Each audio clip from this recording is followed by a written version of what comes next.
The first step in it is to grab a feelings list. Now, I have one of these on my website. Go to www.thegreatnessmovement.com and go under resources, and you can download the feelings list. Keep that with you. And for the next several days, as often as possible, check in. What am I feeling? And pay particular attention to any negative feelings. Just start getting attached to what you're feeling, because this is a feeling process, not a thinking process. Pain is a feeling experience, not a thinking experience. Our thoughts are just a byproduct of our emotions, okay? In almost every case, our emotions start our thoughts. That's why a thought-based program will have limited effectiveness. This is to heal pain, we have to do emotional work, okay? So now that you're kind of aware of your feelings, then after a couple days, ask yourself, where in my body am I feeling this? Now, you may feel it in the same spot every time, or it could be several spots. Make note of it. The next step is, after you've done that, you get a sense, okay, I'm having these recurring negative feelings. This is where in my body I'm feeling it. Now ask yourself, what's my first memory of having this feeling? Now, for most people, they'll remember something 1 to 5 years ago. You know, maybe it was a divorce or bad situation with a friend. That's great, write it down. Then go, what was my next memory before that? Same thing. Some life event, write it down, and keep going back and back and back. Eventually, you're going to arrive in childhood. Something happened in childhood, and that's where all of this pain is coming from, okay? Now, for many people, because their childhood was so traumatic, they don't remember much of their childhood. And many people say, oh, my childhood was perfect. And I'll go, well, tell me some memories. Oh, I don't remember much. Well, that means your childhood was filled with trauma. You dissociated and shut down and left because there was so much trauma in your childhood. Many people really struggle admitting that their childhood was perfectly imperfect, okay? So you may not remember a specific event, but you might remember, God, this feeling, I don't know, I was 4, 5, 6 years old, 8, 10. That's all you need. You don't have to remember the specific event. You just have to remember the origin. What age were you when this feeling originated, okay? Now, once you have that, this is very important, because in that moment, this is where you developed the emotional chemical addiction to this pain. This is the proof that our whole life, we just relive our childhood. We're all stuck in the worst day cycle, because I just proved to you how you've repeated that painful feeling all your life, because it's never been healed. And it's proof that your childhood was less than perfect. So now you have the proof that you can't run from of, my gosh, I am in the worst day cycle. My childhood was perfectly imperfect. I'm repeating the pain, because our brain and body creates an emotional chemical addiction to traumatic feelings, and those get stored in our subconscious mind. And most of our life, all we're ever doing, even in our decisions on a daily basis, those decisions are based on the subconscious programming that we experienced as a child. What programs our subconscious are the deep emotional experiences. And since 70% of all of our emotional experiences, or all of the information we experience in childhood, is negative, disempowering, and self-sabotaging, this is where that emotional chemical addiction got placed in us. And so this is the process to create a new neural pathway and shift that emotion and shift the subconscious. And that's why this is the base, the foundation of what we need to heal before we can get the full effectiveness of all the other wonderful treatments out there, okay? Now that we have that understanding, the question to ask ourselves is, when I'm having that feeling in current day, what are my mantras? So in other words, when we make a mistake, we go, what was I thinking? I'm so stupid. Or like, I have a client who gets really stressed out when his employees make requests of him, and he just says, F it. That's his mantra. Well, that all ties back to his childhood, when his mother, who would suffocate him emotionally, he'd just go, F it, I can't deal with it. It's too much, all right? And that's what you're gonna find. You have these mantras. Like for me, with my dad, it was, what's the point? I could never we'd have reality arguments. I'd be, like I played pro golf and my dad, loved golf, but would never listen to anything I had to say about the golf swing. He just wouldn't listen to it. And so I learned to go, oh, what's the point? These are the mantras. This is what keeps us replaying that trauma. So write all of those down. Now we're going to get in. That's the awareness process. That's basically the start. Now we found our trauma. We found our pain. We see how it's running our life and has us in the worst day cycle. Now we're going to start to repair it. Okay? That's a 5-part process. The first step in that is grief and empathy. For many of us, we've never grieved. We've been in denial. We've suppressed and minimized and condoned our parents' perfect imperfections. We've never been in reality of how hurtful those moments were. And now that we're aware of them, we need to grieve it. We need to allow ourselves to cry, to be sad. It's sad. It's really sad. And most people go, oh, well, it was back then. It doesn't affect me now. Well, we just proved that it's affected you your whole life. And that's you're minimizing, you're suppressing, and you're condoning the perfect imperfect parenting that you received. You've never given yourself permission to feel the pain of that. That's the first step. We can't ignore and stuff that. So how do we do that? Well, the first step in that is we have empathy for both ourselves and our parents. None of us have been taught how to be a parent. None of us have been taught how to grieve or move through this. So we're doing the best we can. Our parents are not bad people. They adored us. They wanted to do everything they could to raise us perfectly. They didn't have all the information. And so they just, they made loving mistakes. Okay? So we recognize in this process that they were doing the best we could. The next part of it, though, to fully be empathetic with our parents and ourselves, is we have to give them the pain back. And it may not always be our parents. It could be a teacher or coach or brother or sister. So, but it's that family of origin and those childhood experiences, okay? So how do we do this? Well, use that mantra as a guide, all right? Use that painful experience and what that mantra is that ties into it. And so this is a feeling experience. Feel yourself reach in and grab that phrase. It just doesn't matter. Grab it. Pull it out. Say, Mom, Dad, brother, sister, priest, coach, I love you. I know your heart was to do the best for me, but this was hurtful and this is your pain. I will not carry it anymore.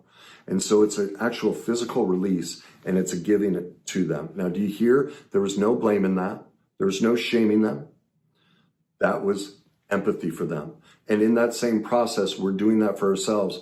I wish I'd known about this as a kid, but I did the best I could. And I've been carrying this pain all my life. Doesn't make me a bad child. It doesn't make me a bad adult. No one ever taught me. And so that's part of it. We're extracting that pain from us and we're giving it back. Okay? Now, the next step in this is to reclaim our inherent self. Who we were before that person placed their unhealed pain in us. That's what happens in those moments. When our parents roll their eyes or they get exasperated or they say, God, why wouldn't you? I sure wish I had a daughter when you were a son, or vice versa. All of those different statements that we all experience. That's where we separated from ourselves and we lost who we really are. Okay, and that became the adapted persona, the one that suppressed, repressed, minimized, and condoned all the things that went on. All right, so we have to reattach to that. The first step in that is we have to rage. We never got to express our anger in that moment. We never got to defend ourselves because we were 2, 4, 6, 8, 10. It's our job to follow an adult's advice or an older brother. We're defenseless. We went along with it as a survival mechanism. That's why we're not to blame. But anger is a boundary. No, No, you can't do this to me. This is wrong. So here's how you do an anger. Here's how the anger works. Write a letter. Now, this isn't something you send to them. This is just for your benefit. And here's the key. Make it really, really feeling focused. Don't go into the, obviously the details of, when I walked in the house and you slapped me or you rolled your eyes or whatever it was, but get into the feeling.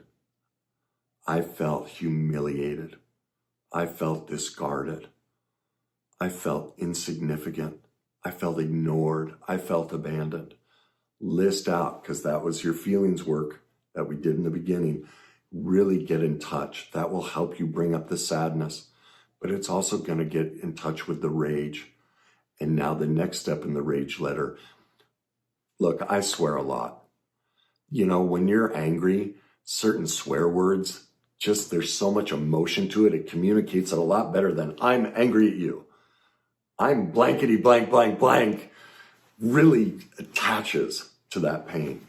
And so that's what I suggest you do, is really get judgmental. It's okay. In this instance, it's okay to get judgmental. You selfish son of a, all you cared about, you blankety blank, blank, blank, blank, blank, blank, blank, blank, blank, blank, blank, blank, blank. Rage, rage, rage. Release it.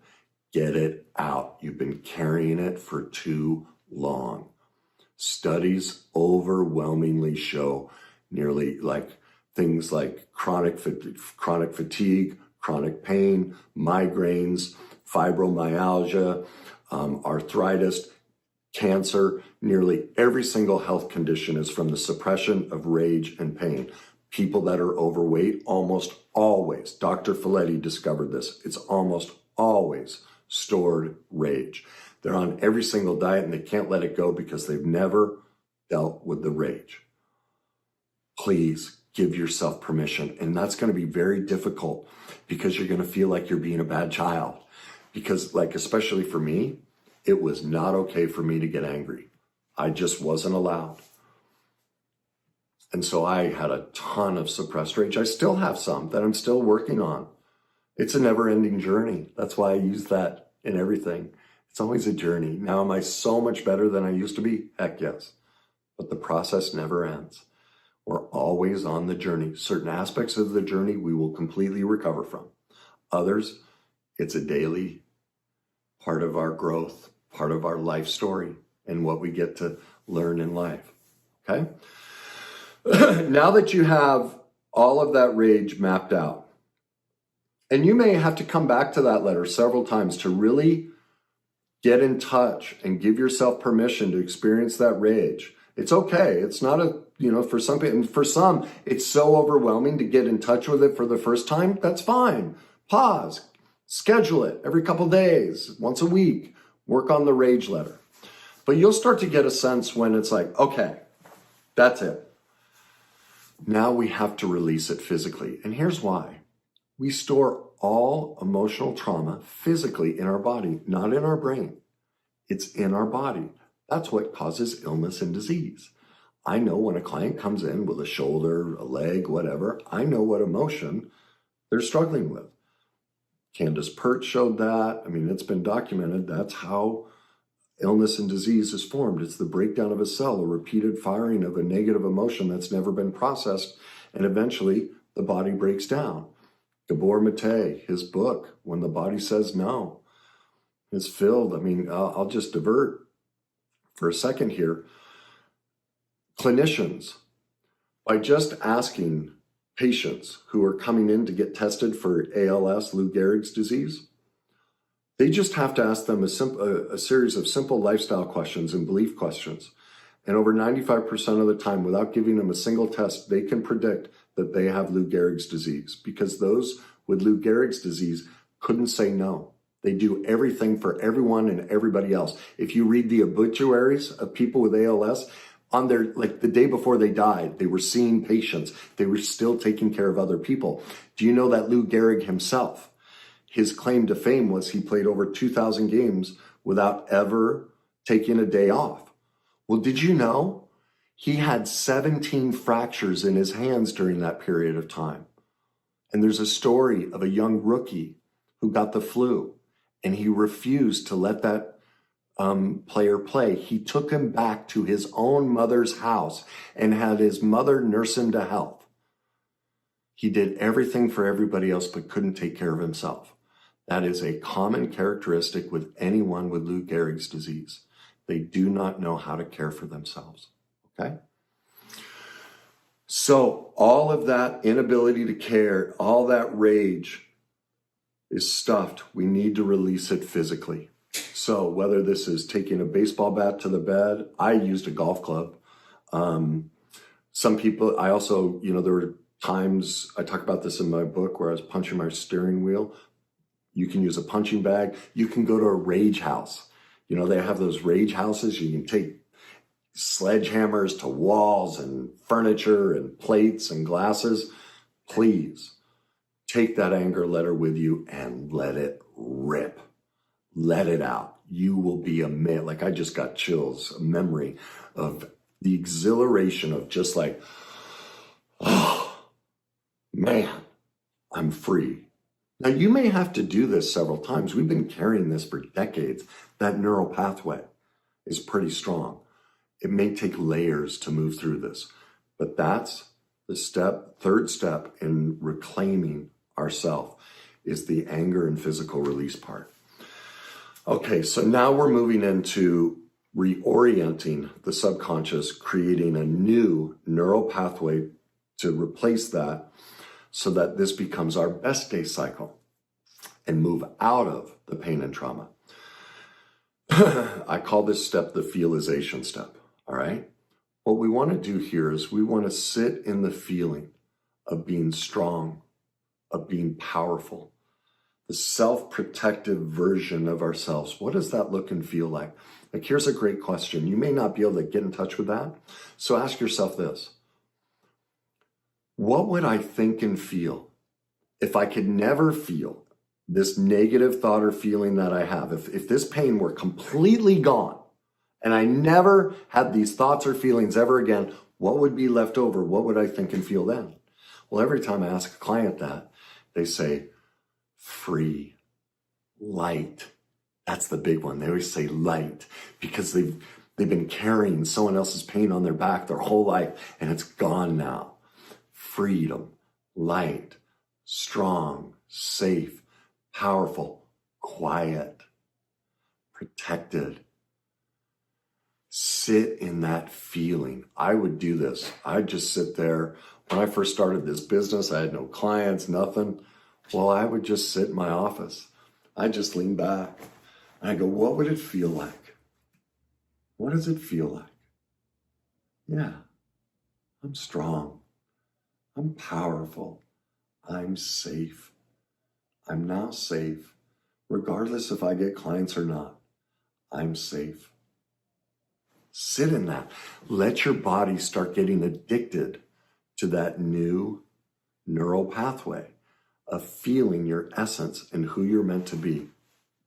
Now, for many of us, we can't picture our authentic self and who we were meant to be. So here's a suggestion. All of us have somebody that I don't really like the word idolize, but that we respect, and we're like, that's it. So look for a person, place, or thing that when you see it, you're like, yeah, my authentic self is like that. I mean, it could be a mountain. You see a mountain and you're like, if hiking is big to you, it could be some sort of art piece that just exemplifies the beauty and strength of you. It could be a person, some famous person, or just someone you know. But if you can't attach to it, again, ask yourself, is that the best version of me? What would it feel like for me to exemplify and own the best part of me? Sit in that. Sit in it as much as possible at a stoplight, on your ride to work. Look in the mirror. Ask yourself, man, what's it feel like to be strong and powerful? Start feeling and firing the chemical reaction. Again, it's a feeling process We're trying to create a massive chemical explosion to get imprinted into our subconscious mind of who we really are, okay? Now, we have to move into the last piece. This is step 5, self-forgiveness. See, many of us have a really hard time forgiving ourselves because we've just seen the worst day cycle. We've just noticed, wow, yeah, that shame feeling, I relived it in this marriage and this relationship and then this marriage and then this career. Wow, you know what that means? That means the first time I wasn't responsible, it happened to me. But then as an adult, I made conscious choices to relive this against myself. I'm responsible. I'm responsible. Now, because we haven't been taught, you're not to blame, because no one taught you how the worst day cycle works. No one taught you that this is what we do. We repeat and victimize ourselves until we choose to heal it. So it's not about blaming, but it's about getting into reality of, man, I really did this to myself. And that can feel horrible. Why? Because of that original traumatic experience.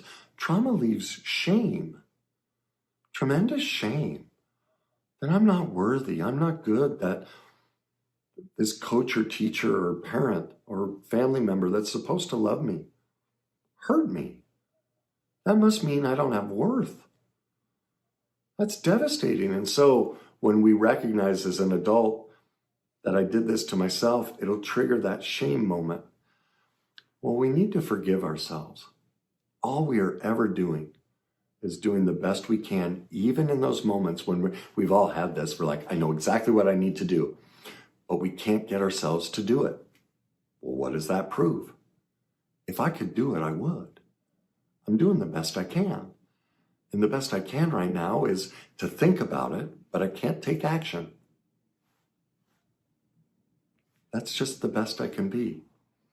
And we can't be blamed for doing things we weren't even aware we were doing them, as I always say that.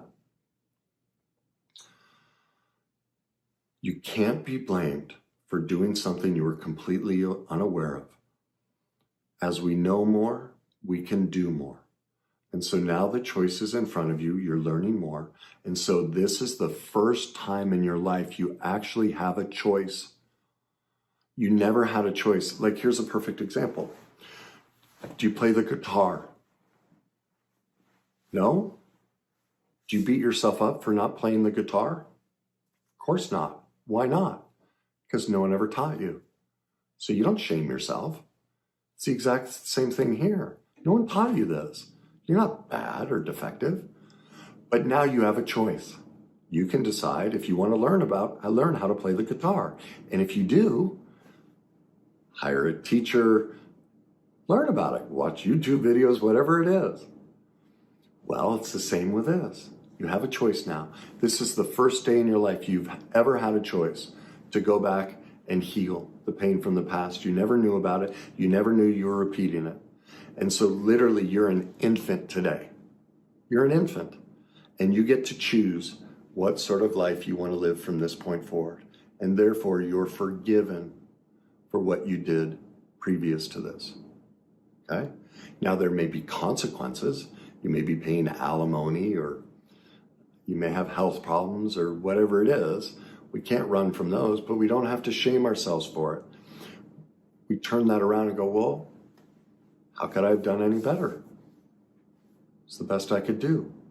I forgive myself. I love myself. I'm okay.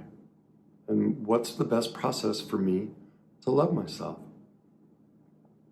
Well, it's to learn the skills and tools to turn this stuff around. That's how we regain our authentic self and who we were meant to be. Okay, so that's the final piece of the process, is letting ourselves off the hook, taking complete ownership. And that forgiveness is ownership. It's owning our side of the street. People really struggle with this, especially with relationships. They go, well, it's not my fault they were toxic. Well, no, it's not your fault, but you're responsible for letting them in your life. You did choose to date them or marry them. They're not responsible for that. You could have said no. You're an adult. Our inability to accept that responsibility is our inability to forgive ourselves. We are actually shaming ourselves when we don't admit that truth. We're keeping the cycle going. We are victimizing ourselves when we don't take ownership for our thoughts, feelings, and actions. That's a power dynamic we're using against ourselves. And that's why it's so important. That's how we clear out that worst day cycle, that shame-based feeling. We must forgive ourselves.